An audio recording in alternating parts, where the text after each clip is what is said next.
Aujourd'hui, une question qui va nous accompagner pendant les 45 prochaines minutes. Êtes-vous universaliste ou romantique ? Car oui, les deux s'opposent. Et c'est ce match entre la raison émancipatrice et la sensibilité propre à chaque culture que nous allons rejouer pour vous aujourd'hui, en direct. Alors, plutôt esprit des Lumières ou sensibilité romantique, vous nous direz, en route sur les chemins de la philosophie, en partenariat cette semaine avec Philosophie Magazine.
Bonjour Robert Legros.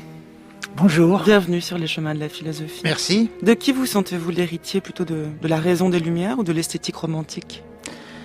Alors je dirais que je me sens en partie héritier des Lumières et en partie des romantiques. Attention, le en même temps a mauvaise presse en ce moment. Hein. Oui, mais je peux tout de suite préciser en quel sens. C'est que je me sens en accord avec les Lumières pour dire que l'humanité de l'homme se réalise quand les hommes pensent par eux-mêmes, agissent par eux-mêmes et ne sont pas conditionnés par leurs appartenances.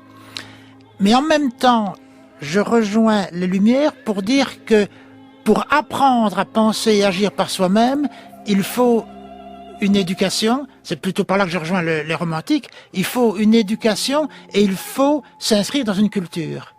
Donc, si vous voulez, il y a l'importance de la culture pour arriver à penser par soi-même, et cette alliance est en quelque sorte reniée à la fois par les Lumières et par les romantiques. Les Lumières estiment que tout être humain est en lui-même capable de penser par lui-même, en tant qu'être humain, il a en lui cette capacité, et les romantiques disent au contraire que l'être humain n'est humain que s'il appartient à une culture. Oui.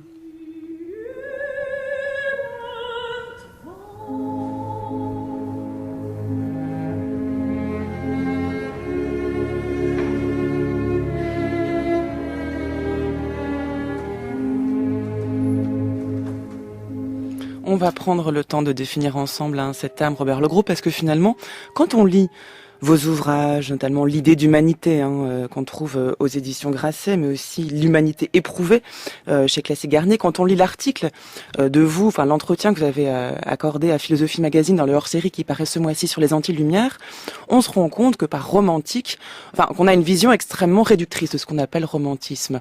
Une bonne manière de commencer, eh bien c'est avec l'extrait sonore que nous venons d'écouter, qui est un extrait de Der Freischütz, c'est-à-dire un air d'opéra de Karl Maria von Weber, qui est, dites-vous, l'incarnation de ce que le romantisme entend par la musique, c'est-à-dire ici on a un air qui est absolument, disons, allemand. En tout cas, qui se voulait allemand. Voilà. Dans l'esprit de Karl Maria von Weber, la musique devait être l'expression d'une culture nationale. Et les romantiques en général. Et les romantiques en général. Voilà. Et cela, tout à fait par opposition, par exemple, à Mozart, qui ne voulait pas que sa musique soit plus italienne qu'allemande ou anglaise. Elle se voulait universelle, la musique baroque ou la musique de Mozart. Les romantiques mettent directement l'accent sur des résonances nationales. Et ça va à l'encontre d'une idée reçue, ou peut-être qui est vraie également, mais là encore, qui propose une vision trop réductrice du romantisme. Le romantisme ne consiste pas seulement en un homme seul face à la nature. Je pense au fameux tableau de Caspar von Friedrich, David Friedrich, qu'on voit cet homme de dos face à une mer de nuages qui contemple l'immensité de la nature. La notion de culture, la notion même d'idée même nationale est très importante pour les romantiques. Oui, c'est-à-dire que le romantisme, au fond, part de l'idée assez simple et évidente que tout être humain appartient à une culture. Ça, depuis l'aube de l'humanité, il n'y a d'humanité que si elle est culturelle. Et donc, il part de cette idée pour dire que fondamentalement, la culture est constitutive de notre humanité et qu'il ne faut donc pas comprendre que c'est nous, en tant qu'êtres humains, qui sommes à l'origine de notre culture, comme s'il y avait des êtres humains tout à fait vierges, indépendants de toute orientation, et qui, par eux-mêmes et à partir d'eux-mêmes, créaient une culture. Il n'y a d'être humain que s'il y a apprentissage au sein d'une culture. Et c'est à partir de là que les romantiques vont élaborer une critique des Lumières, ce grand mouvement qui s'est développé au XVIIIe siècle. Et au fond, il faut peut-être comprendre d'abord les Lumières pour comprendre l'originalité du romantisme, parce que le romantisme est fondamentalement une réaction contre les Lumières. Alors, les Lumières, je pense qu'on peut les comprendre en les situant dans cette grande mutation qui s'opère au cours de l'époque moderne, entre la fin du Moyen-Âge et aujourd'hui, une grande mutation qu'on a décrit comme un désenchantement du monde, d'autres l'ont interprété comme une sécularisation, d'autres l'ont interprété, par exemple Heidegger, comme une dédivinisation du monde, ou encore Marcel Gauchet comme une sortie de la religion, comme religion qui institue un mode du vivre ensemble. Et fondamentalement, c'est cette grande mutation qui, pour Tocqueville, va de l'aristocratie à la démocratie. Et au fond, cette grande mutation, qu'est-ce qui la caractérise? Pour comprendre ce qui la caractérise, revenons à ce qu'étaient les modes du vivre ensemble avant cette mutation, c'est-à-dire pour l'humanité jusqu'à la fin du Moyen-Âge. Au fond, tous les modes du vivre ensemble, aussi loin qu'on remonte, en tout cas depuis la naissance de l'État, au cours du 4e millénaire avant Jésus-Christ, aussi loin qu'on remonte jusqu'à la fin du Moyen-Âge, les modes du vivre ensemble étaient fondés sur quelques principes. Par exemple, le principe d'hétéronomie, qui signifie que il y a la conviction par chacun que les lois du vivre ensemble viennent de plus haut que nous, elles viennent d'un ordre naturel du monde ou d'un ordre surnaturel. Hétéronomie, étymologiquement, ça veut dire qu'il ne se donne pas à lui-même sa propre loi. La loi vient d'au-delà. Le nomos, la loi, vient d'ailleurs. Hétéro, ailleurs. Ce qui s'oppose à autonomie, se donner sa propre loi. Qui s'oppose à autonomie. Donc il y a ce principe d'autonomie. Il y a aussi, dans toutes les sociétés prémodernes, ce qu'on peut appeler un principe hiérarchique. Il y a des hiérarchies en toute société, mais quand le principe est hiérarchique, il signifie que entre celui qui est tenu pour inférieur et celui qui est tenu pour supérieur, il y a en quelque sorte une différence qui reflète l'opposition entre l'ici-bas et l'au-delà. Chacun reflète en quelque sorte la hauteur de son rang. Et celui qui est au plus haut dans l'ordre terrestre est lui-même soumis à l'ordre divin. Donc, il y a principe hiérarchique, chacun est soumis à plus élevé. Même, remarquez par exemple que même dans la cité grecque qui se disait pourtant démocratique, l'ordre surnaturel et l'ordre naturel étaient en quelque sorte premiers par rapport aux décisions humaines. Que à Athènes, les femmes soient exclues de la citoyenneté, ce n'était pas le résultat d'un vote. Ce n'est pas les citoyens qui ont décidé que les femmes étaient exclues de la citoyenneté. C'est ainsi dans l'ordre du monde. C'est donc une loi qui vient de plus haut que nous. Alors, principe hiérarchique, et on pourrait aussi parler d'un principe communautaire, c'est-à-dire que chacun appartient par essence à certaines communautés. Chacun est inscrit dans des appartenances considérées comme essentielles, appartenance à une classe, à une race, à une ethnie, à une religion. Chaque appartenance définit la personne. C'est ainsi, par exemple, qu'avant la fin du Moyen-Âge, la signature individuelle n'existe pas. Les gens ne se présentent pas en tant qu'individus. La notion même d'individu n'existe pas. Oui. La notion même d'individu, quand on signait avec la signature de sa famille, de la seigneurie, du château, de sa nation. C'était toujours une signature collective. Et c'est tout cela, ces trois principes. Alors ces trois principes que les Lumières viennent, oui. se résorbent au cours de l'époque moderne pour faire place précisément au principe d'autonomie, c'est-à-dire qui signifie que chaque être humain est autonome en tant qu'être humain. Principe d'autonomie, non plus le principe hiérarchique, mais un principe d'égalité qui est fondé sur une expérience du semblable, et non plus le principe communautaire, mais le principe d'indépendance individuelle.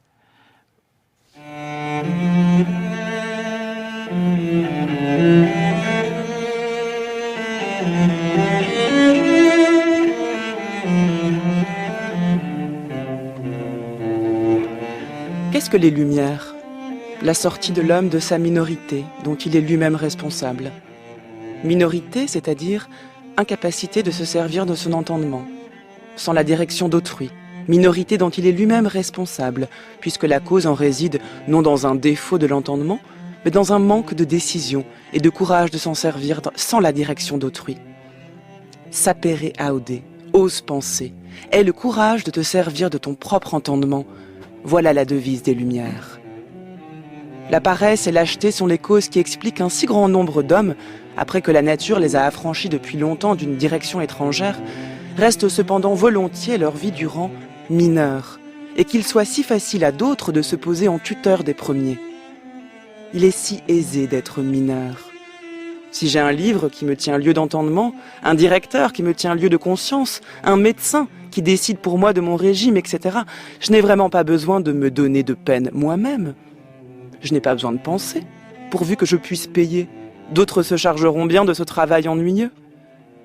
Que la grande majorité des hommes, y compris le sexe faible tout entier, tiennent aussi pour très dangereux ce pas en avant vers leur majorité, outre que c'est une chose pénible, c'est ce à quoi s'emploient fort bien les tuteurs, qui très aimablement ont pris sur eux d'exercer une haute direction sur l'humanité.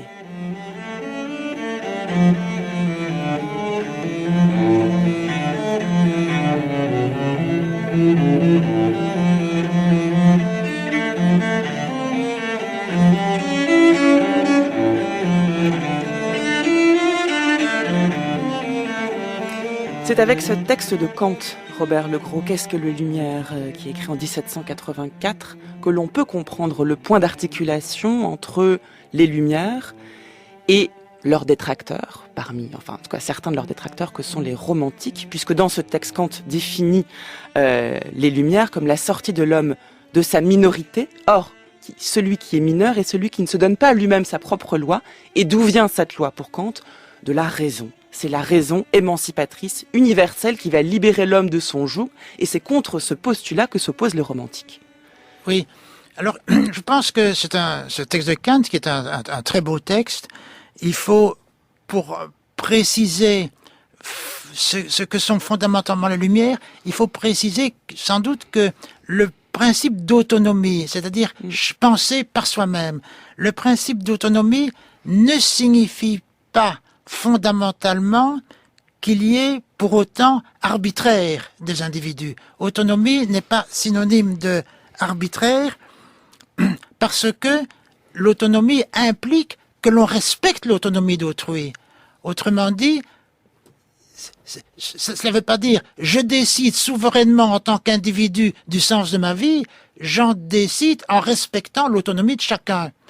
Et c'est au fond ce qui est à l'origine de ce qu'on appelle les droits de l'homme, qui ne sont pas à l'origine simplement des droits qui donnent un pouvoir à des individus, mais qui constituent en un droit de développer son autonomie. Par exemple, la liberté de la presse, la liberté de réunion sont des libertés qui rendent possible le développement de l'autonomie. Donc l'autonomie ne signifie pas l'arbitraire des individus, et il faut aussi préciser, quand je parlais de l'expérience du semblable qui est à l'origine du principe d'égalité, que c'est une expérience très étrange, parce que ce n'est pas une expérience empirique. C'est-à-dire qu'il vient de l'expérience, oui. C'est pas une expérience qui vient du vécu. C'est très étrange parce que les hommes soient semblables en tant que membres d'une même espèce, ça l'humanité le sait depuis des millénaires, depuis au fond la naissance du concept d'espèce humaine. Aristote, par exemple, disait très bien que les membres d'une même espèce sont toujours semblables en tant que membres d'une même espèce. Parce que, disait-il, la forme spécifique se transmet par la génération. Donc, un chat engendre un chat, un homme engendre un homme. Chaque membre d'une espèce est semblable aux membres de l'autre, à tous les membres de l'espèce. Mais en même temps, cette similitude qui est empirique, autrui a comme moi 2 jambes, 2 yeux, un nez, un corps, cette similitude empirique qui est connue depuis des millénaires, n'est pas cette similitude qui est ressentie dans l'expérience démocratique, puis cette similitude, elle remonte à quelques siècles. Ce qui est ressenti dans la similitude démocratique, c'est que l'autre, précisément, est un être autonome en tant qu'homme. Je ressens que il peut décider par lui-même. C'est-à-dire que la reconnaissance de l'altérité et de l'égalité d'autrui ne découle pas de l'observation qu'autrui puisse me ressembler physiquement. C'est ça. C'est 2 plans différents. C'est pas du tout une similitude empirique, et c'est très étrange parce qu'en même temps, c'est une similitude sensible, qui est très ressentie de manière sensible, puisqu'elle est à l'origine de ce que Tocqueville va appeler la compassion universelle, ou au fond la pitié universelle. Si j'ai pitié d'un semblable, qui qu'il soit, c'est précisément parce que je ressens qu'il est comme moi, je ressens ce qu'il ressent. Alors que, avant la période moderne, quand, devant la souffrance de quelqu'un qui est considéré comme autre que moi, parce qu'il n'est pas de la même classe, de la même nation ou du même sexe, etc.,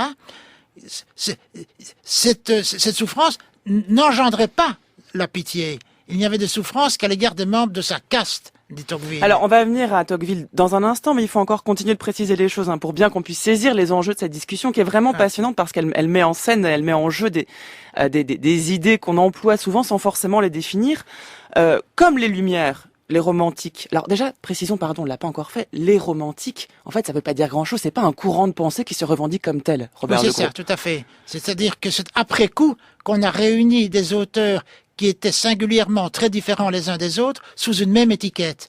Et on a pu le faire notamment en parlant du romantisme politique, parce que il y avait là un ensemble d'auteurs qui ont estimé que l'être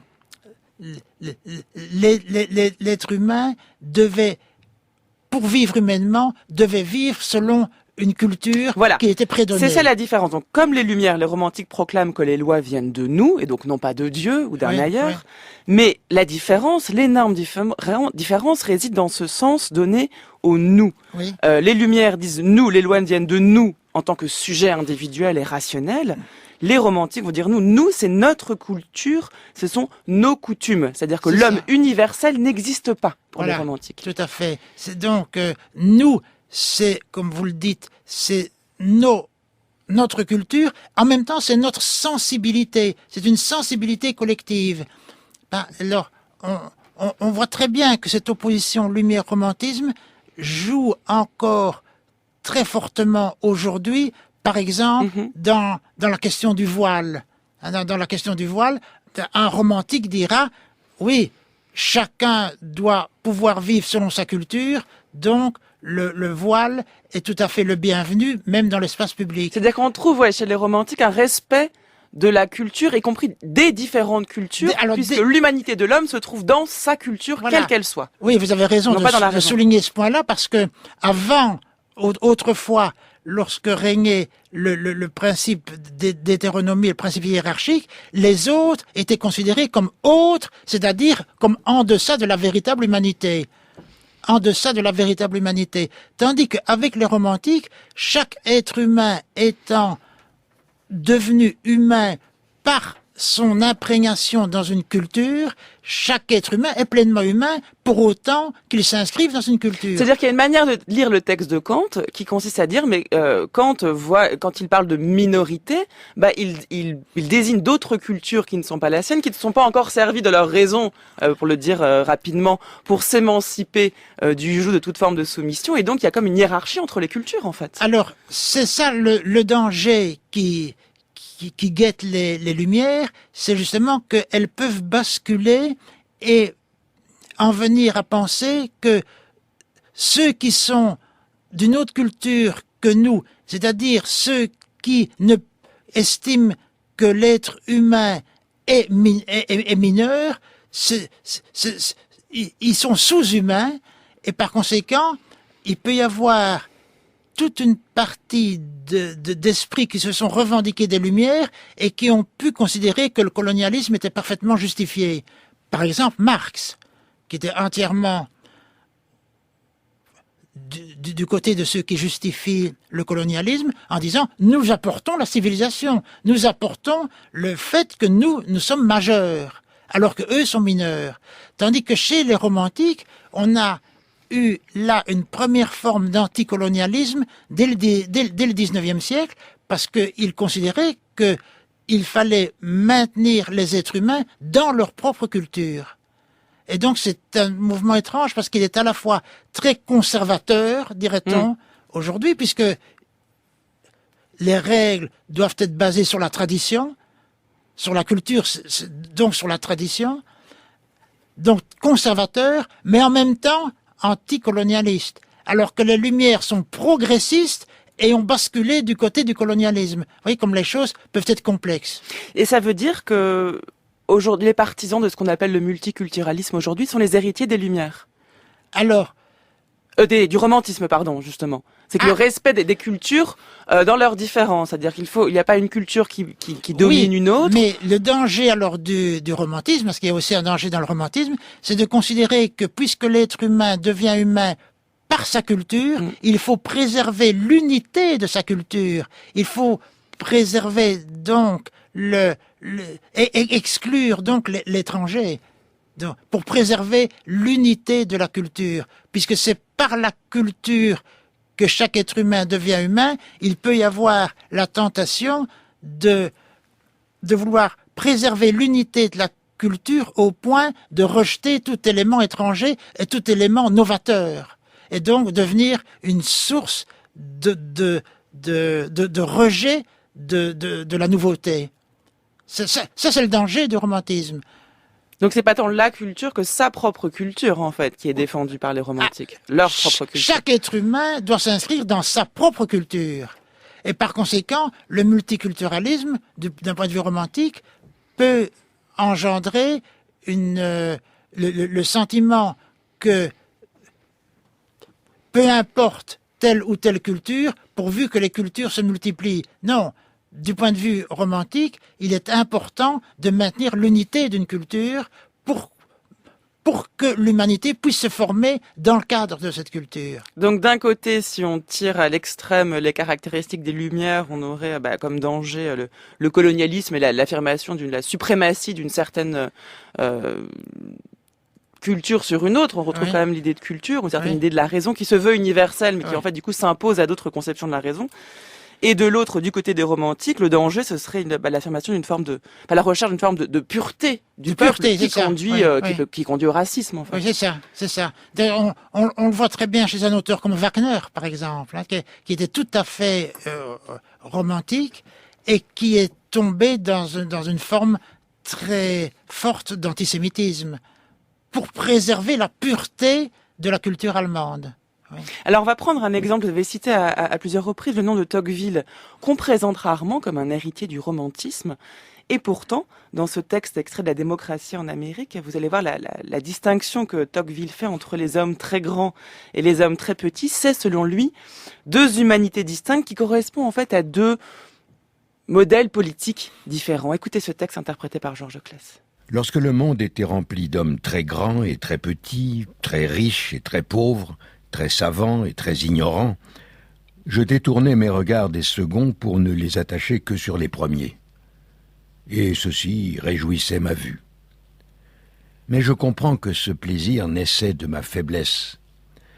C'est parce que je ne puis voir en même temps tout ce qui m'environne qu'il m'est permis de choisir ainsi et de mettre à part parmi tant d'objets ceux qu'il me plaît de contempler. Il n'en est pas de même de l'être tout-puissant et éternel, dont l'œil enveloppe nécessairement l'ensemble des choses et qui voit distinctement, bien qu'à la fois, tout le genre humain et chaque homme. Il est naturel de croire que ce qui satisfait le plus les regards de ce créateur et de ce conservateur des hommes, ce n'est point la prospérité singulière de quelques-uns, mais le plus grand bien-être de tous. Ce qui me semble une décadence est donc à ses yeux un progrès. Ce qui me blesse lui agrée. L'égalité est moins élevée peut-être, mais elle est plus juste, et sa justice fait sa grandeur et sa beauté. Il y a de certains vices et de certaines vertus qui étaient attachés à la constitution des nations aristocratiques et qui sont tellement contraires au génie des peuples nouveaux qu'on ne saurait les introduire dans leur sein. Il y a de bons penchants et de mauvais instincts qui étaient étrangers au premier et qui sont naturels au second. Des idées qui se présentent d'elles-mêmes à l'imagination des uns et que l'esprit des autres rejette. Ce sont comme deux humanités distinctes dont chacune a ses avantages et ses inconvénients particuliers, ses biens et ses maux qui lui sont propres. Vous écoutez France Culture, les chemins de la philosophie. C'est le premier temps de notre série d'émissions consacrée aux anti-lumières en partenariat avec Philosophie Magazine qui propose ce mois-ci un hors-série sur ce thème dans lequel vous pourrez trouver un excellent entretien de Robert Legros sur le thème « Les romantiques contre les lumières », point d'interrogation. C'est en tout cas le titre qu'on a donné à notre émission, puisque Robert Legros est notre invité aujourd'hui. Il est professeur émérite à l'Université de Caen et à l'Université libre de Bruxelles, auteur de l'idée d'humanité, de l'humanité éprouvée, Hegel, la vie de l'esprit, c'est sorti l'an dernier en 2016 aux éditions Hermann. Et donc Robert Legros vient avec nous s'interroger sur cette opposition entre les Lumières d'un côté, les romantiques de l'autre, et donc Tocqueville, dont on vient d'entendre un extrait de La démocratie en Amérique, qui est, dites-vous, un héritier des Lumières. Il faut bien comprendre par là, peut-être, précisons que la grande question et des Lumières et des romantiques, c'est de savoir qu'est-ce qui fait l'humanité de l'homme. Qu'est-ce qui est, d'un côté la raison, de l'autre la culture. Ce texte de Tocqueville qui vient d'être cité, c'est un très beau texte qui fait d'ailleurs partie de sa conclusion générale de son grand livre sur l'Amérique. Et dans cette conclusion générale, comme on peut le remarquer, il est d'une part héritier des Lumières et d'autre part du romantisme, parce que il soutient au fond deux choses contradictoires dans ce texte. D'une part, il soutient que l'humanité aristocratique et l'humanité démocratique sont deux humanités distinctes et incomparables, et que par conséquent, on ne peut pas juger l'une à partir des critères de l'autre, et par conséquent, il reconnaît là que chaque culture est à la source de ses propres normes, et par conséquent, il nous conduit vers un relativisme qu'il assume. On ne peut pas dire que la démocratie ou l'aristocratie est plus juste. La démocratie est plus juste selon les critères démocratiques, l'aristocratie est plus juste selon les critères aristocratiques. Donc là, il est enclin à nous conduire vers une forme de relativisme radical, et d'un autre côté, alors, il en vient à justifier la démocratie en disant l'égalité est plus juste, mais il n'y arrive que par une certaine forme de dogmatisme, puisqu'il présente la démocratie comme plus juste si on se met du point de vue de Dieu. C'est ce qu'il fait dans le texte, d'ailleurs. Il se met vraiment du point de vue de Dieu. Si on se met du point de vue de Dieu, du point de vue de Dieu, la démocratie est plus juste. Mais je dis une certaine forme de dogmatisme, parce que qui peut prétendre que nous pouvons connaître le point de vue de Dieu? Alors, de quel Dieu s'agit-il? Il s'agit justement d'un Dieu du monothéisme, non pas du tout d'un Dieu du polythéisme. Donc, il s'agit de s'inscrire dans une forme de culture pour considérer que la démocratie est plus juste. Quand il dit qu'elle est plus juste, il le dit d'une manière, disons, dogmatique. Donc, il passe d'une forme de relativisme généralisé à une forme de dogmatisme.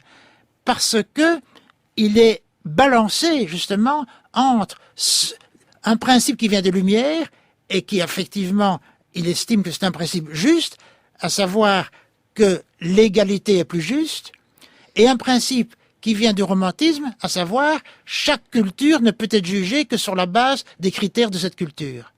Et il passe de l'un à l'autre. Cette tension-là est présente. Voilà, c'est là où Tocqueville est héritier en fait du conflit entre les Lumières et le romantisme. C'est ça. Mais ici, donc dans ce texte-là, il épouse à la fois, il épouse successivement, je veux dire, le point de vue des Lumières et le point de vue romantique. La question qui se pose en fait dans ce conflit entre les deux et qu'on trouve chez Tocqueville, c'est savoir dans quelle mesure le principe d'égalité entre tous les hommes est-il compatible avec le principe d'égalité entre les cultures. Ah oui, c'est une opposition parce que si du point de vue des romantiques, il y a égalité entre les cultures, c'est-à-dire toute culture qui ne cherche pas à s'universaliser est d'un rang équivalent à toute autre culture. Donc il y a égalité des cultures. Et du point de vue des romantiques, il y a égalité des cultures, sauf qu'ils dénonceront les cultures qui se prétendent universelles, c'est-à-dire qui prétendent se déculturaliser. Alors, du point de vue des Lumières, il y a une égalité des hommes, mais il n'y a pas égalité des cultures parce que il y a supériorité de la culture en laquelle on reconnaît l'égalité des hommes. Et donc il y a toujours une sorte d'incompatibilité entre l'égalité des hommes et l'égalité des cultures.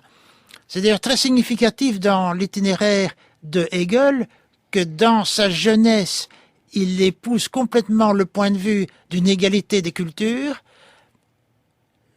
Il parle de la culture grecque, de la culture arabe, de la culture des Germains, comme des cultures qui ont élevé chaque fois des hommes à leur humanité. Et puis, dans sa maturité, il en vient à considérer que seule la culture occidentale européenne accède à une véritable rationalité. Elle est l'aboutissement de toutes les autres cultures, de la culture grecque, romaine et médiévale.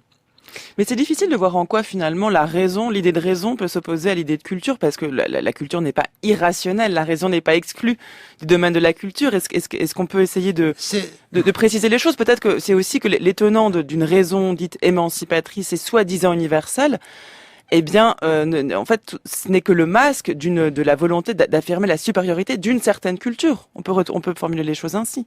Oui, mais ce n'est pas nécessairement ainsi, parce que il peut y avoir une exigence de rationalité, par exemple dans les sciences. Dans les sciences expérimentales, il y a une exigence de rationalité qui n'implique pas du tout la supériorité d'une culture. C'est l'exigence de rationalité, l'exigence d'un libre examen, l'exigence d'exclure ce qui est douteux pour s'en tenir à des hypothèses qui doivent être confirmées. Toutes ces exigences relèvent d'un certain ordre de la raison qui sont pleinement justifiées dans le domaine des sciences. Et c'est ce que fait Descartes dans le domaine de la philosophie, et c'est ce que va lui reprocher Chateaubriand d'ailleurs. Exactement, oui, c'est ce que fait Descartes dans le domaine de la philosophie, mais en estimant que cela vaut pour dégager un fondement universel de toute norme. Ce n'est pas seulement pour dégager les principes d'une science, par exemple de la physique ou de la biologie, mais c'est pour dégager un fondement qui puisse être le fondement évident de toute norme. Et donc c'est en ce sens que, dès ses premières méditations, il examine toutes les opinions qu'il a reçues pour rejeter toute opinion en laquelle il estimerait qu'il peut y avoir un doute, qu'elles peuvent être douteuses. Et c'est un geste pour lui de reconstruction sur un socle stable, mais Chateaubriand va lui objecter en disant « Mais non, en fait, le geste de Descartes détruit tout. » Alors, le problème, c'est que Descartes considère que pour construire le bâtiment des sciences, il faut commencer, comme on le fait dans toute construction, par enlever le sable pour aller jusqu'au rocher. Et à partir du rocher, établir le nouvel immeuble. Mais ce que Chateaubriand, en quelque sorte, lui objecte, c'est que en dessous du sable, c'est peut-être encore du sable. Qui dit qu'en dessous du sable, il y a un rocher.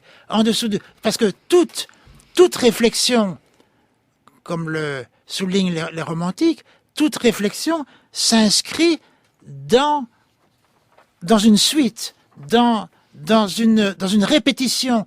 On se nourrit de ce que les anciens nous enseignent pour développer une réflexion.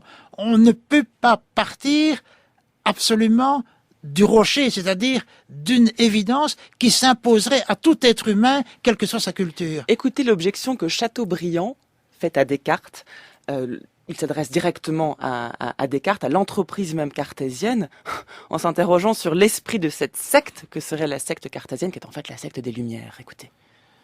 Descartes fit revivre le pyrrhonisme et ouvrir les sources du déluge de la philosophie moderne. La seule vérité, selon lui, consistait en son fameux argument « je pense, donc j'existe ».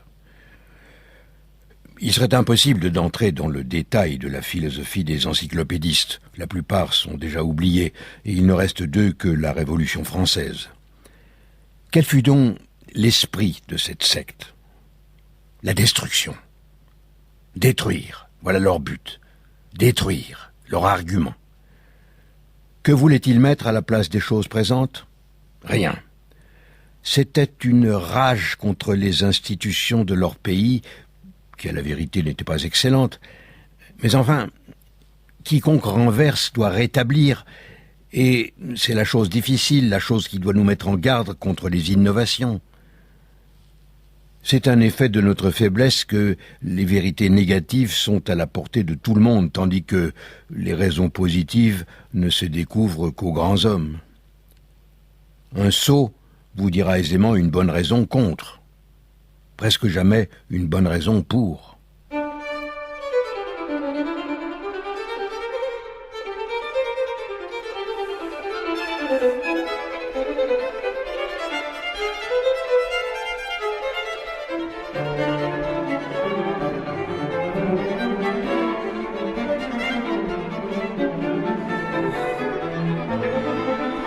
Vous écoutez France Culture, les chemins de la philosophie. Nous parlons des romantiques et des lumières aujourd'hui. Les romantiques sont-ils des anti-lumières, en compagnie du philosophe Robert Legros?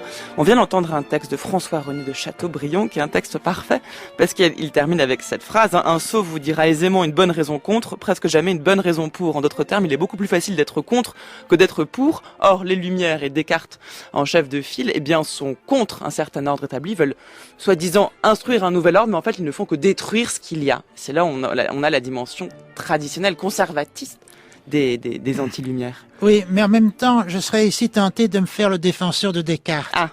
Parce que si on suit de près le texte de Descartes, Descartes ne dit pas « j'arrive à une certitude absolue et voilà, j'ai rejeté toutes les opinions que j'ai reçues de la tradition et j'arrive enfin à un socle, à une certitude. » Parce que il est conduit, au fond, fondamentalement, à montrer que toute